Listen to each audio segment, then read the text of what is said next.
coordinate.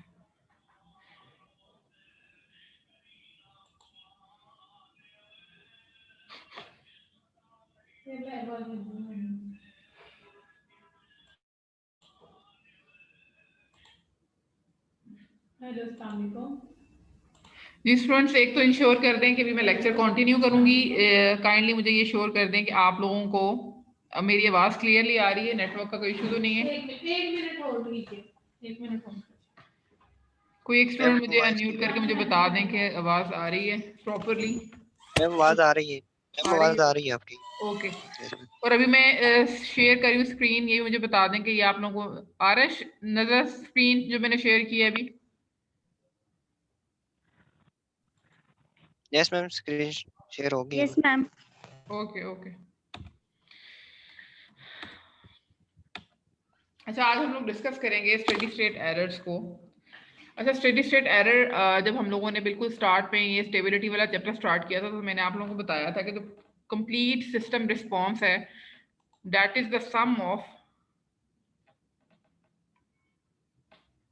the complete system response is the sum of transient response, okay, plus steady state response. जब हम इन दोनों responses को collect करते हैं अल्टीमेटली सबसे पहले हमारे पास क्या आता है, इनिशियली कोई भी सिस्टम हमारे पास ये नहीं है कि हमारे पास फौरन से वो जो उसकी ऑप्टिमल वैल्यू है उसको अटेन कर लेगा। कोई भी सिस्टम जब इनिशियलाइज होगा तो उसमें कुछ ट्रांजिएंट्स आएंगी उसकी वैल्यूज में, ठीक है। तो एक पॉइंट के बाद जब ट्रांजिएंट वो खत्म हो जाएंगी, ट्रांजिएंट स्टेट के बाद हमारे पास वो जो उसकी ऑप्टिमल वैल्यूज है उसमें हमारा सिस्टम स्टेबल हो जाएगा, ठीक है। इस फेज को हम लोग कहते हैं स्टेबिलिटी। मतलब जब हमारे पास उस वैल्यू पे एक जो हम लोगों को सिस्टम की रिक्वायर्ड वैल्यू चाहिए उस पे हमारा सिस्टम जब सेटल डाउन हो जाएगा देन दिस इज कॉल्ड कि सिस्टम हमारा स्टेडी स्टेट में आ गया।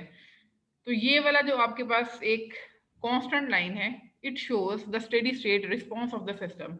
अच्छा, सपोज करें हमारे पास सिस्टम की फाइनल वैल्यू 1 है, ठीक है, और ये हमें क्या चाहिए कि ट्रांजिएंट आए और ट्रांजिएंट के बाद ये इस 1 वैल्यू पे कांस्टेंट हो जाए। लेकिन सपोज करें अगर ये 1 वैल्यू पे कांस्टेंट नहीं हो रहा और उससे बिलो रह रहा है, फॉर एग्जांपल यहाँ पे 0.6 कह लें या 7 कह लें, तो जो ओरिजिनल वैल्यू या जो एक्चुअल वैल्यू है आउटपुट की दैट इज 1, तो 1 और 0.6 के बिटवीन जो गैप है this gap is called as steady state error. अब ये चीज आप लोगों को कोई भी आप लोगों से पूछे कि ये बताएं कि what is steady state error, तो ये बहुत क्लियरली आप लोगों ने बताना है कि हमें सिस्टम की जो रिक्वायर्ड वैल्यू चाहिए अगर हमारा सिस्टम उस वैल्यू पे सेटल डाउन नहीं होता और हमारे पास वो या तो वो क्या होगा, या तो उससे कम वैल्यू पे रहेगा या फिर क्या हो सकता है समटाइम इससे ज्यादा वैल्यू पे, वो तो ओवरशूट में आ जाएगा। तो जितना हमारे पास गैप आएगा सिस्टम की एक्चुअल वैल्यू में और रिक्वायर्ड वैल्यू में उस गैप को हम लोग क्या कहेंगे, that is called as steady state error. अच्छा, हम लोगों ने डिफरेंट टाइप्स की इनपुट्स पढ़ी थी जिसे हम कहते हैं test input. Test input means for example step input, उसके बाद रैंप इनपुट, इम्पल्स थी, पैराबोलिक है। These are the basic functions, basic input functions. इनको हम यूज करते हैं अपने सिस्टम को टेस्ट करने के लिए। किसी भी कंट्रोल सिस्टम को जब हम लोगों ने टेस्ट करना है, फॉर एग्जांपल हमारे पास एक CS का मतलब है कंट्रोल सिस्टम, तो उस पे हम लोग इनमें से किसी भी टाइप की इनपुट अप्लाई करेंगे जिसको हम लोग R(S) कहेंगे। ये हो सकती है अगर स्टेप इनपुट है तो उस केस में हमारे पास क्या होगा 1/S, उसका जो लाप्लास ट्रांसफॉर्म है। अगर हमारे पास इम्पल्स रिस्पॉन्स है तो किसकी वैल्यू R(S) की क्या होगी, 1 होगी। सिमिलरली अगर हमारे पास रैंप है तो उसकी वैल्यू पैराबोलिक है तो 1/S²।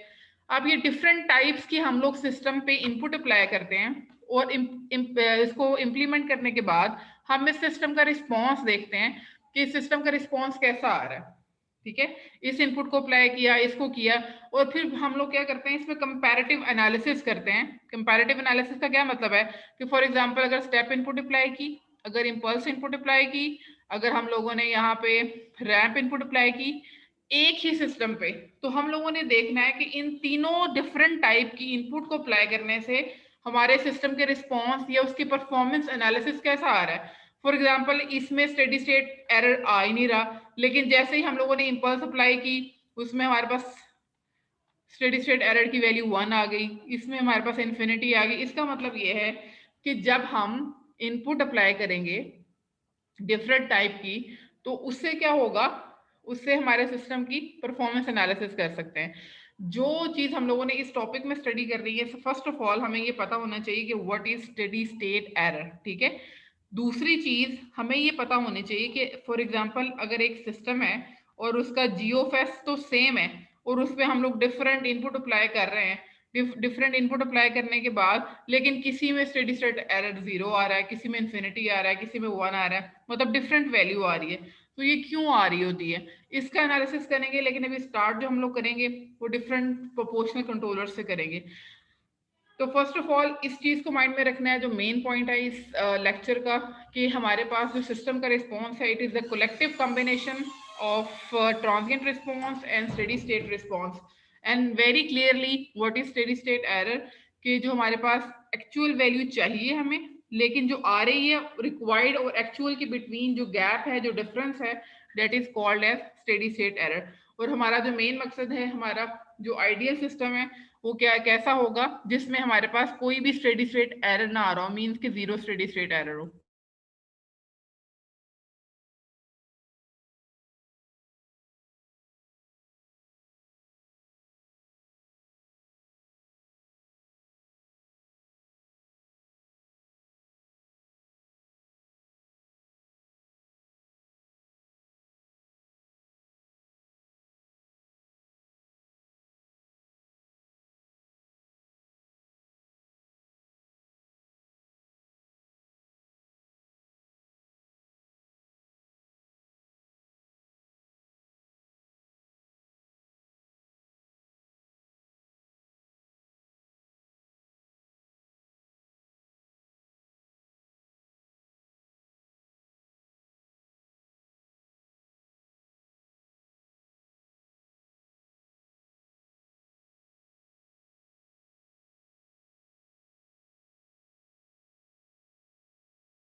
Okay class, the next is effect of integral and derivative control actions on the system performance. अच्छा, आप लोगों को याद होगा कि हम लोगों ने चैप्टर नंबर 2 जब स्टार्ट किया था मैथमेटिकल मॉडलिंग, उसके एंड पे जब इलेक्ट्रॉनिक सर्किट्स किए थे, तो उसमें आपको मैंने थोड़ा सा बताया था कंट्रोलर्स के लिए, पीआईडी कंट्रोलर के लिए हम लोगों ने एक डेरिवेशन की थी, एक इलेक्ट्रॉनिक सर्किट को सॉल्व किया था। तो अभी हम लोग थोड़ा सा इसको इनिशियली डिस्कस करेंगे इस लेवल पे, कि हमारे पास बेसिकली 3 टाइप ऑफ कंट्रोलर्स हैं, that is proportional controller, second one is integral, और उसके बाद हमारे पास है third one is derivative controller. अच्छा, कंट्रोलर क्या है? इन चैप्टर नंबर 1 जब मैंने बेसिक इसकी ब्लॉक डायग्राम आप लोगों से शेयर की थी किसी भी सिस्टम की, तो हम लोग कंट्रोलर का काम बेसिकली क्या है कि बजाय इसके कि हम लोग इनपुट को डायरेक्टली अप्लाई कर दें अपने प्लांट पे या अपने ट्रांसफर फंक्शन जीओएफएस पे, उससे पहले हम लोग इनपुट को किस पे अप्लाई करेंगे, किसी भी कंट्रोलर पे अप्लाई करेंगे, ठीक है। अब ये कंट्रोलर जो है, मैंने बताया कि 3 बेसिक टाइप्स हैं कंट्रोलर्स की, proportional, integral and derivative.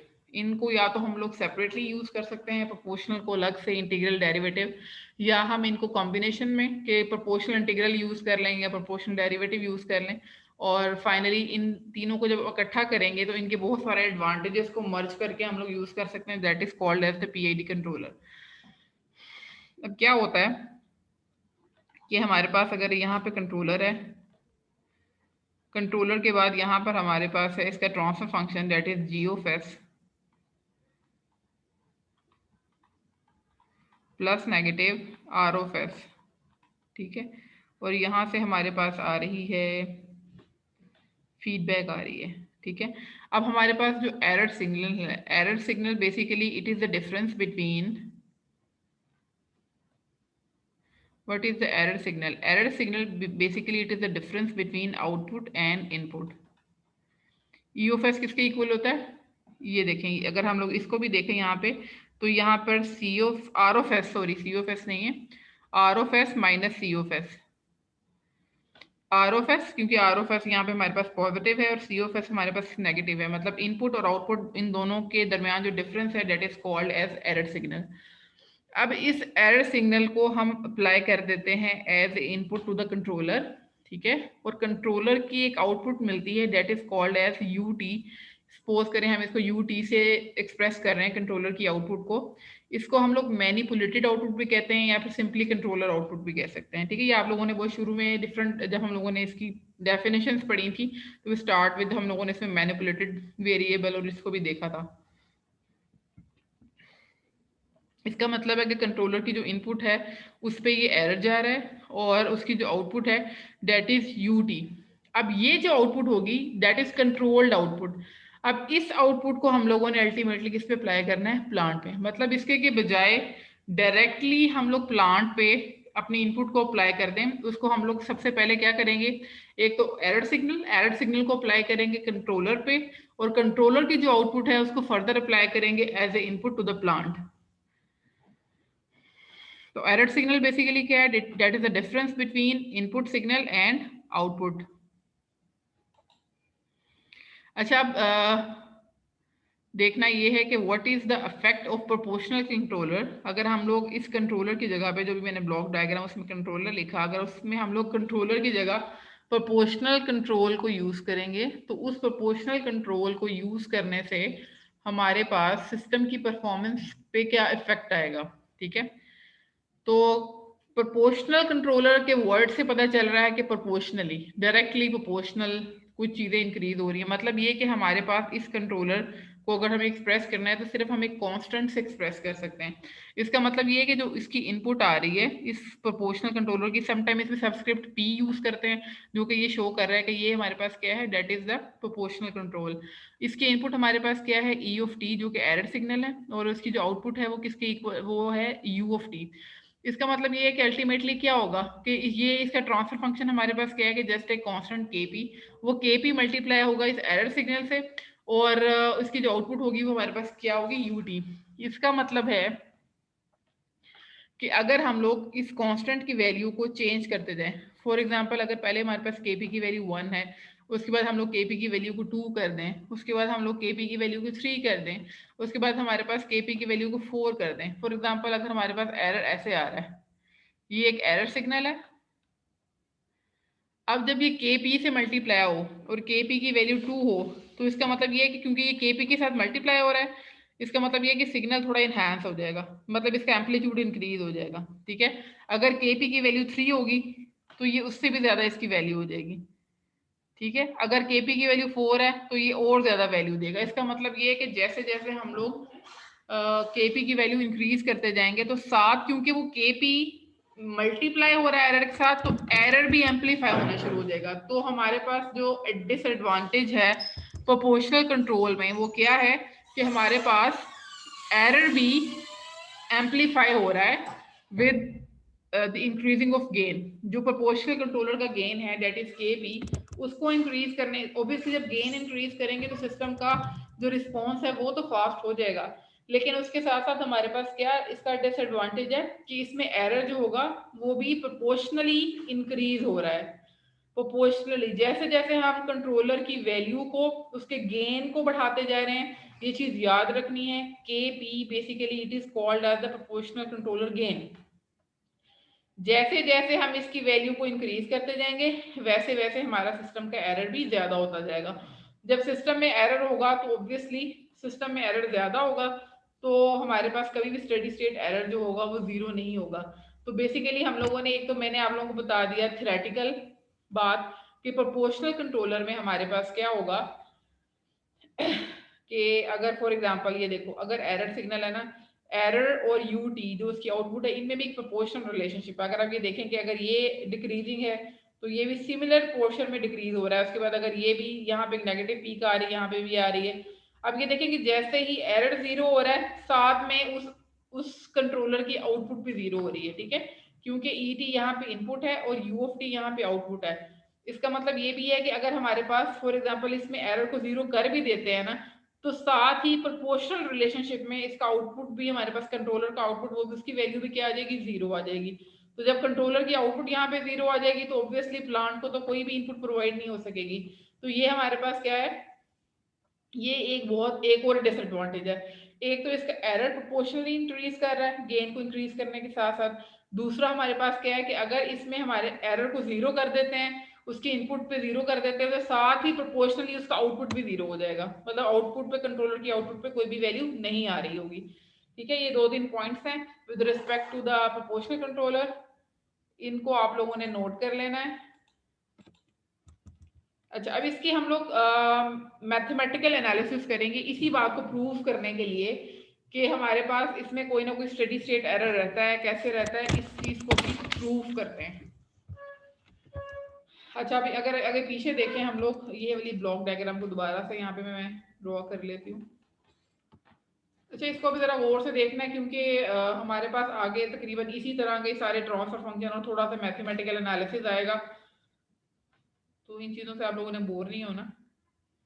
Bore होने की बजाय इसको अंडरस्टैंड करने की कोशिश करनी है।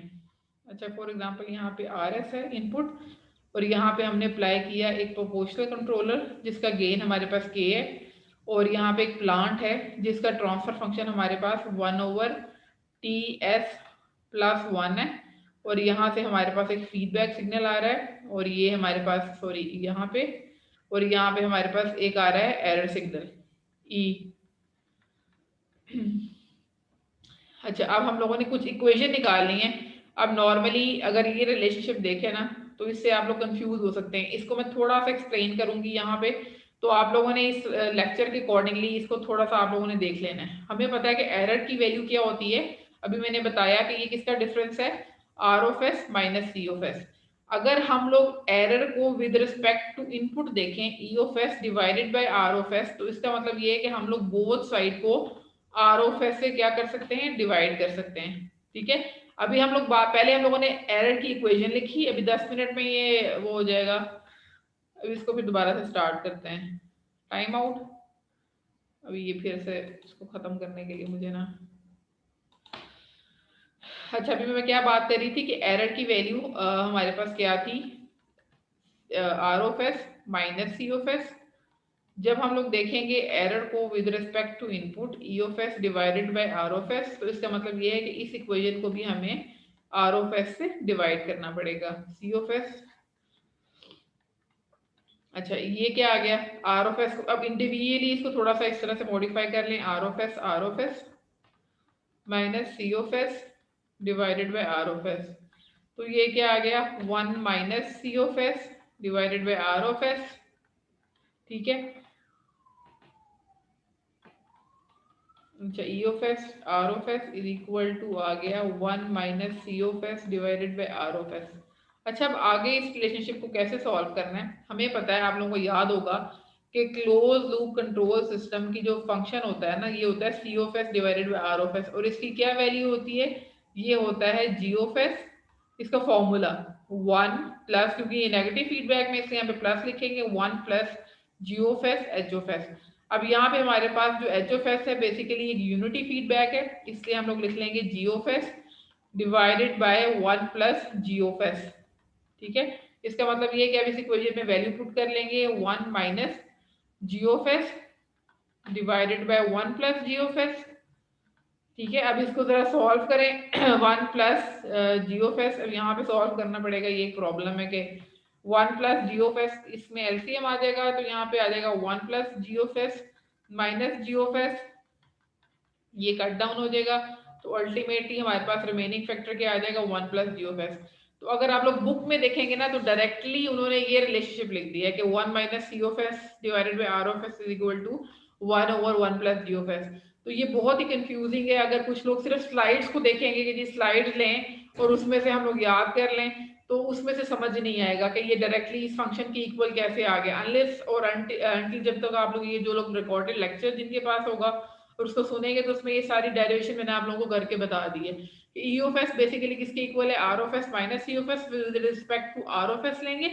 यहाँ पर ये जो स्टेप इन्होंने मिस किया हुआ है उसमें हम लोगों ने क्या करना है, मिस नहीं है, बेसिकली उन्होंने डायरेक्टली वो वैल्यू लिख दी है। लेकिन आप लोगों को ये पता होना चाहिए कि यहाँ पे इसने C of S divided by R of S का फॉर्मूला जो क्लोज लूप कंट्रोल सिस्टम का जो ट्रांसफर फंक्शन है ये वाली वैल्यू को इसमें पुट किया है और यहाँ पे फीडबैक यूनिटी है वो वैल्यू लेके तो अल्टीमेटली हमारे पास जो error signal with respect to input उसकी वैल्यू क्या आ गई 1 over 1 plus G of S. ठीक है, अच्छा इसका मतलब ये है कि एरर सिग्नल हमारे पास क्या आ गया, E of S R of S is equal to 1 plus G of S. अच्छा अब हमारे पास जी ऑफ एस क्या है, ये देखें यहाँ पे इसकी वैल्यू गिवन है कि जो ट्रांसफर फंक्शन है उसकी क्या वैल्यू है।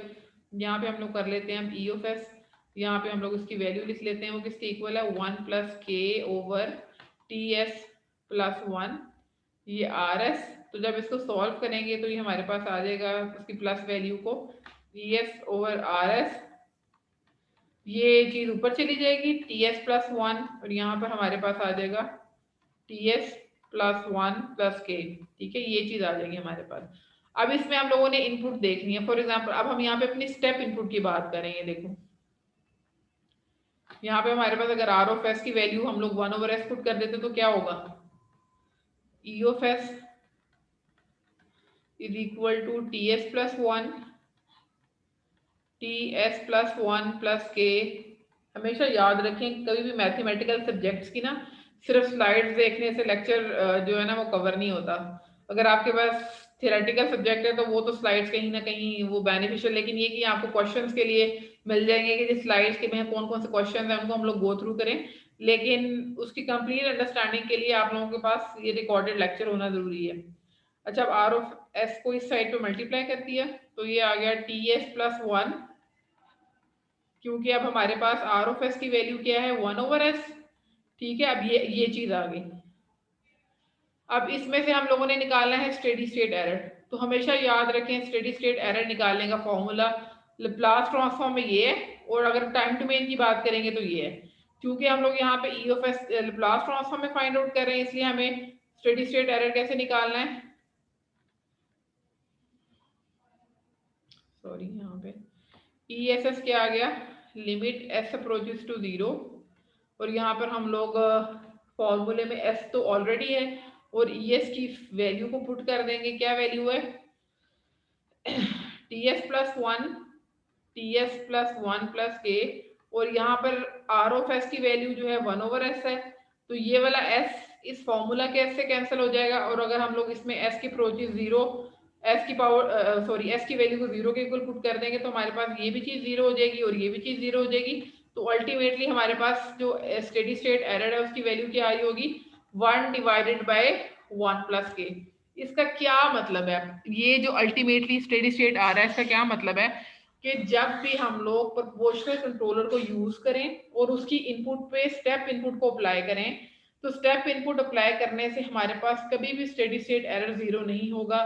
फॉर एग्जांपल अगर इस सिस्टम की वैल्यू 1 है आउटपुट की तो जो हमारे पास एरर आ रहा है उसकी वैल्यू कितनी आ रही है 1 डिवाइडेड बाय के प्लस 1। अब के की वैल्यू जो भी होगी आपके पास कंट्रोलर की 2 है 3 है वो अगर फॉर्मूले में पुट करें फॉर एग्जांपल 2 तो ये हो जाएगा 2 प्लस 1 1 ओवर 3 तो इसका मतलब ये है कि 1 डिवाइडेड बाई 3 कर लें, इसको डिवाइड कर लें, तो उतना स्टेडी स्टेट एरर हमेशा हमारे पास सिस्टम में रहेगा। मैथमेटिकली वी हैव प्रूव्ड कि अगर हमारे पास एक सिस्टम है, उसमें एक ट्रांसफर फंक्शन है और उसमें हमने कंट्रोलर, प्रोपोर्शनल कंट्रोलर अप्लाई किया है और उसकी इनपुट अप्लाई कर रहे हैं हम लोग स्टेप इनपुट, तो उसमें हमेशा जो स्टेडी स्टेट एरर है उसकी कोई ना कोई वैल्यू रहेगी। स्टेडी स्टेट एरर कभी भी हमें जीरो नहीं मिल रहा। We have mathematically prove it. तो अभी हमने एक चीज और कि हमने जो एनालिसिस किया है ये with respect to unit step input apply किया है हमने। अच्छा, आगे हम लोग डिस्कस करेंगे। अच्छा, अब इंटीग्रल कंट्रोलर की थोड़ी सी बात करेंगे कि अगर हम लोग इंटीग्रल कंट्रोलर को यूज करते हैं तो उसका हमारे सिस्टम की परफॉर्मेंस पे, उसके सिस्टम परफॉर्मेंस पे क्या इफेक्ट आता है। तो अब हमारे पास सिंपली हम लोगों ने क्या करना है कि जहां पर पहले हम लोगों ने प्रोपोर्शनल कंट्रोलर यूज किया था उसकी जगह पर सिर्फ और सिर्फ यहाँ पे चेंज आ गई। वो क्या चेंज आ गई? अच्छा, इंटीग्रल का क्या मतलब है? इंटीग्रेशन से फौरन माइंड में आना चाहिए कि 1/s का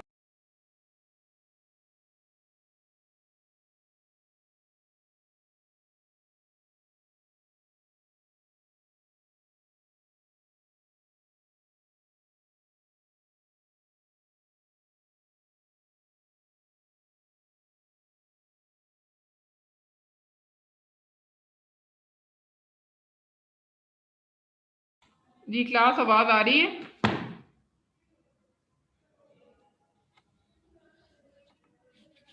अभी कुछ प्रॉब्लम हुई थी, कनेक्टिविटी इशू, अभी वो हो तो रहा है। जी आवाज आ रही है मेरी? मैंने यहाँ से आप लोगों को अनम्यूट कर दूं।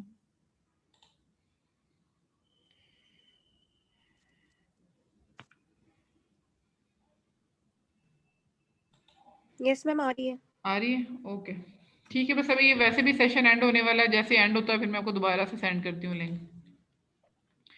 अच्छा, we were talking about integral control. मैंने क्या बताया कि जब हम लोग प्रोपोर्शनल की बात की है, प्रोपोर्शनल गेन में सिर्फ हम लोग एक गेन कांस्टेंट की बात करेंगे के पी, लेकिन इसका जो फंक्शन है when we are talking about integral controller, तो के आएगा ही जो इसका गेन होगा, लेकिन के के साथ हम लोग 1/s को मल्टीप्लाई करेंगे। मतलब जो इंटीग्रल कंट्रोलर है इसका फंक्शन क्या होगा? के डिवाइडेड बाय एस।